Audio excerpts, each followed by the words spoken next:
नहीं होगा. For this purpose of active learning, for the mind activeness, you have to brainstorm. There is some kind of motivation. जिस हम बच्चे को ये समझाएंगे कि आप उसको पढ़ना है, अदरवाइज बच्चा मेंटली प्रिपेयर नहीं होगा. आज का जो सेशन है that is regarding to your perspective कि मेंटली हम लोग रेडी हो, अदरवाइज ना भी होगा तो क्या होगा. तो ये जो मेंटली रेडीनेस है that is very much important. और वही बच्चे आगे रिजल्ट प्रोड्यूस करेंगे जो मेंटल एबिलिटी के साथ मेंटल रेडीनेस के ऊपर अप्रोच करेंगे.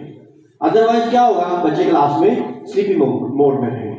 तो बच्चे को एक्टिव करने के लिए हमें बच्चे के साथ नर्चरिंग करनी है, उसको समझाना है, उसकी माइंड मैपिंग करनी है कि this era is very much important. So अब जो चीजें पहले थी अब वो स्लीपिंग मोड से एक्टिव मोड में शिफ्ट हो जाए, तो फिर वो चीजें बच्चे समझने शुरू होगा. अदरवाइज क्या होगा, बच्चा क्लास में है, बच्चा स्लीपिंग मोड में है, आप कुछ करवा रहे हो फिर भी स्लीपिंग मोड में है, तो आप क्लास में बच्चों के साथ उस तरह से रिजल्ट नहीं ले सकते.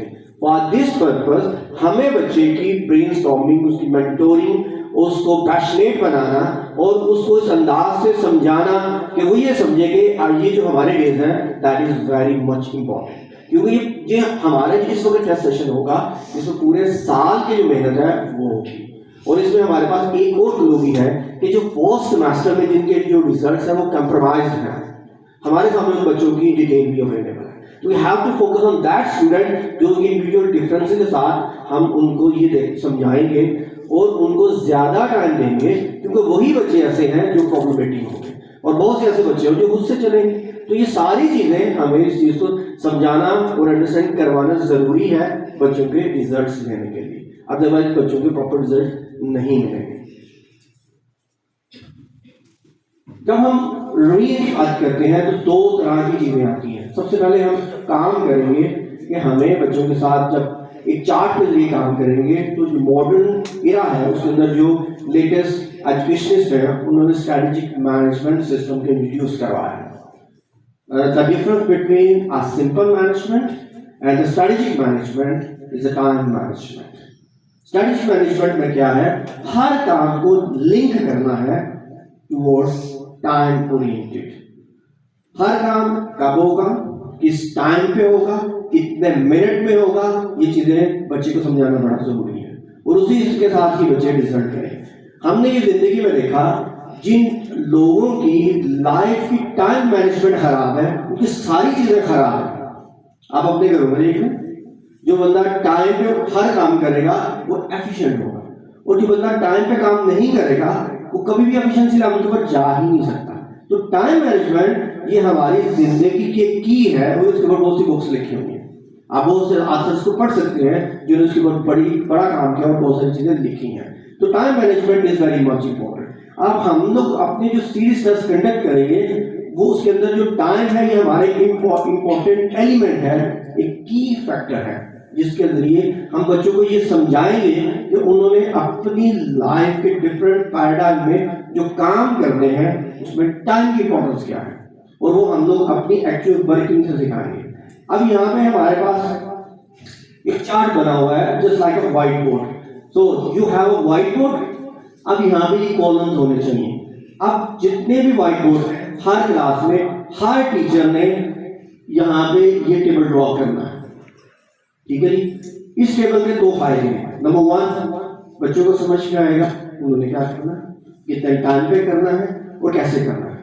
नंबर टू, जब मैनेजमेंट टीम हमारी यहाँ पे आएगी तो इस चार्ट को देख के समझ में आएगा कि टीचर किस लेवल पे अपनी चीजों को इंडल्ज कर रहा है. इसमें क्या है, नंबर वन, पहला जो कॉलम है that is regarding to the chapter. Second column lecture या लर्निंग डिटेल्स. टाइम कितने बजे शुरू हुआ, एंड टाइम कितने बजे खत्म हुआ, टारगेट टाइम क्या था, कितने मिनट. देन स्टेटस, कौन सी चीज हो गई और कौन सी चीज इन प्रोसेस है.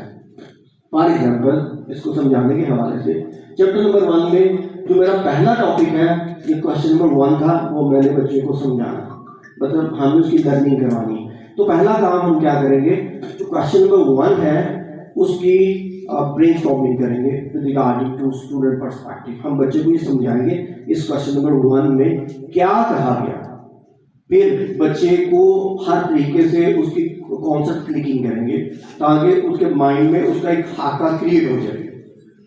देन हम इसके ऊपर टाइम फिट करेंगे कि there is a 10 minute, 50 minute भी हो सकता है, 5 मिनट भी हो सकते हैं। दैट इज योर स्ट्रेटजी, जो उसकी लेंथ कितनी है।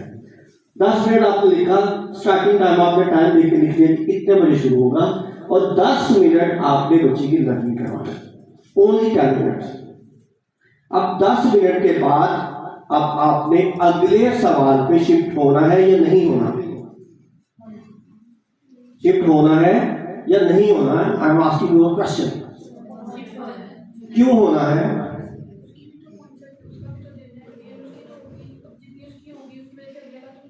कुछ ऐसे बच्चे होंगे, मोर देन 50-60% बच्चे होंगे जो कि 10 मिनट में सवाल को लर्न करेंगे। अब जो रेस्ट ऑफ द स्टूडेंट है, किसी ने उस सवाल का 50% याद किया होगा, किसी ने 60%, किसी ने 70%। अगर हम लोग उसी सवाल पे रहेंगे तो जो हमारी इंटेलिजेंट बटे उनका टाइम वेस्ट होगा।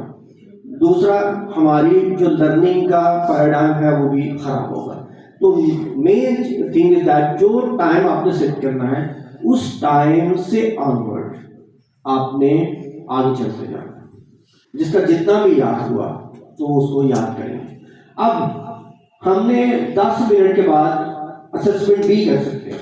असेसमेंट जब हम बात करेंगे असेसमेंट की, तो असेसमेंट में अगर आप फर्स्ट करें, मैं ये कहता हूं कि जी मैंने 5 बच्चों से सुनना है, ठीक है, तो फिर क्या होगा कि मेरा टाइम उस तरीके से इस्तेमाल होगा।